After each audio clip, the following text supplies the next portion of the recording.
دنیا میں ہم کوئی بھی پریشانی، مسئلہ، کوئی آفت آ جاتی ہے، ہماری ممکن کوشش ہوتی ہے کہ یار فلاں بندے کو پکڑو، فلاں ہماری سفارش کرے گا، ہمیں اس جھنجٹ سے نکالے گا۔ کوئی کیس خدا نہ خواستہ پڑ جاتا ہے، کوئی انہونی ہو جاتی ہے اس طرح کی کہ آپ کو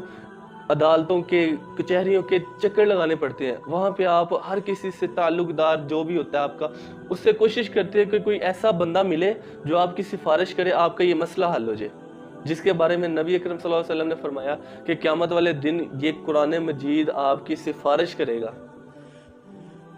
آج ہم اس سفارشی کو بھولے ہوئے ہیں، آج ہم نے اس سفارشی کو پس پشت ڈال دیا ہے۔ کل قیامت کے دن جب ہم اس قرآن مجید کو دیکھیں گے جس کو ہم نے سفارش کے لیے اللہ کے ہاں پیش کرنا تھا، جس نے ہماری سفارش اللہ کے ہاں کرنی تھی، جب ہم اس کے طرف دیکھیں گے نا اس نظر سے کہ وہ ہماری سفارش کرے، تو اس نے پتہ کیا کہنا ہے؟ میں تو تجھے جانتا ہی نہیں، تو نے جو کبھی مجھے کھول کے نہیں دیکھا، تم نے تو مجھے پڑھنے کی زحمت ہی نہیں کی،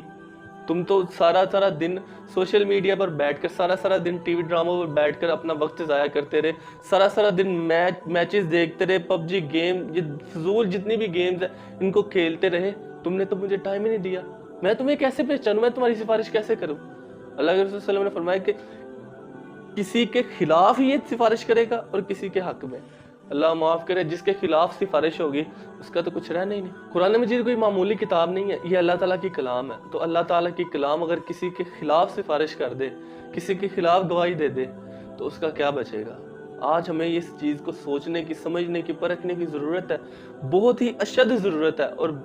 بڑی سختی سے ضرورت ہے۔ اگر آج ہم اس پر نہیں دھیان دیں گے تو کل قیامت والے دن ہمیں اس کا خمیازہ بھگتنا پڑے گا۔ ہمارا بچہ قرآن مجید ناظرہ مکمل کرتا ہے تو ہمارے گھر میں دعوتیں شروع ہو جاتی ہیں، جی ختم قرآن، ہمارے بچے نے قرآن مجید کو ختم کیا ہے، تو بچے کے مائنڈ میں تب سے بیٹھ جاتا ہے کہ میں نے قرآن مجید کو ختم کر لیا ہے، اب مجھے اس کو کھولنے کی ضرورت نہیں پڑنی ہے۔ ہم آج دنیاوی کسی بھی پوزیشن پہ بچہ آتا ہے، کوئی بھی پوزیشن لے کر آتا ہے، ہم اسے بہت زیادہ اپریشیٹ کرتے ہیں، اس کی حوصلہ افزائی کرتے ہیں، لیکن اس کے برعکس اگر قرآن مجید میں وہ کوئی اس طرح کا معاملہ ہوتا ہے تو ہم اس کی طرف توجہ نہیں دیتے۔ بچہ کیوں اس کی طرف آئے گا، کیوں اس کی طرف توجہ دے گا؟ کیونکہ اس کو تو اپریشیشن ہی نہیں مل رہی، وہ تو اپریشیٹ ہی نہیں ہو رہا اس کی وجہ سے،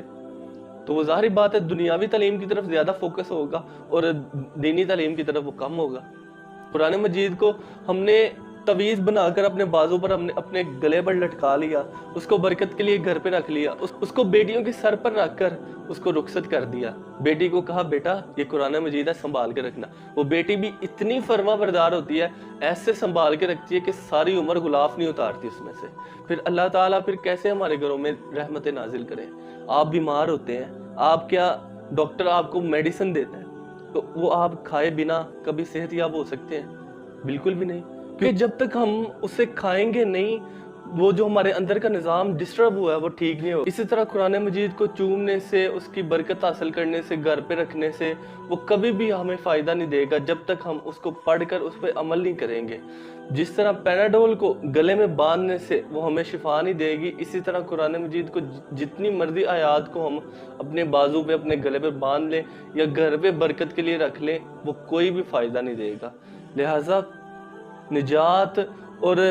فائدہ اسی میں ہے کہ ہم قرآن مجید پر عمل کریں، اس کی تعلیمات جو ہیں ان کو ہم اپنی زندگی میں اپنے سے آگے رکھیں۔ جب تک ہم آگے نہیں رکھیں گے ہمیں قرآن مجید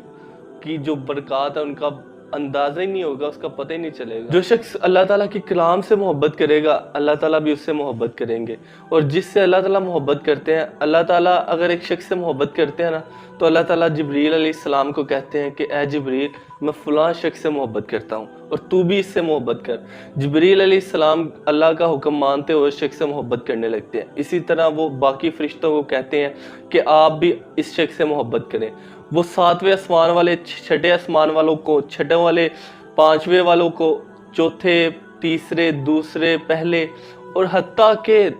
زمین والوں کے دلوں میں بھی اللہ تعالیٰ محبت ڈال دیتے ہیں جس سے اللہ تعالیٰ محبت کرتے ہیں۔ آپ یہاں پہ دیکھیں گے آپ کسی کے کوئی تعلق نہیں ہے ایک بندے سے، لیکن آپ کے پاس سے گزرتا ہے، آپ کا دل کرتا ہے میں اس سے ملوں، سلام لوں، کیونکہ اللہ تعالیٰ نے اس کے لیے آپ کے دل میں محبت ڈال دیا۔ لہٰذا ہمیں چاہیے کہ ہم اللہ کی کلام سے، رسول اللہ صلی اللہ علیہ وسلم کے فرمان سے محبت کریں تاکہ اللہ تعالیٰ ہم سے محبت کرے۔ جس چیز کی طلب ہم آج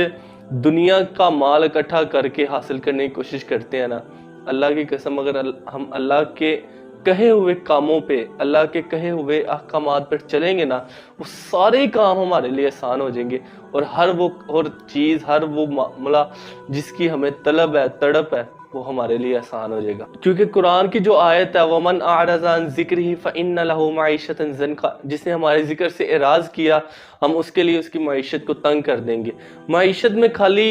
کاروبار، پیسہ نہیں ہے، ہر چیز ہے، اولاد ہے، آپ کی عزت ہے، آپ کا سٹیٹس ہے، آپ کی زندگی کے بہت سے کام ہیں،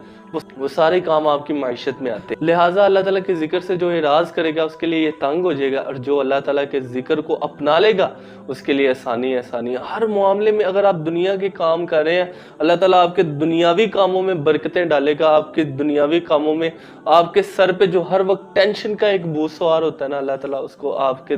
دل سے، آپ کے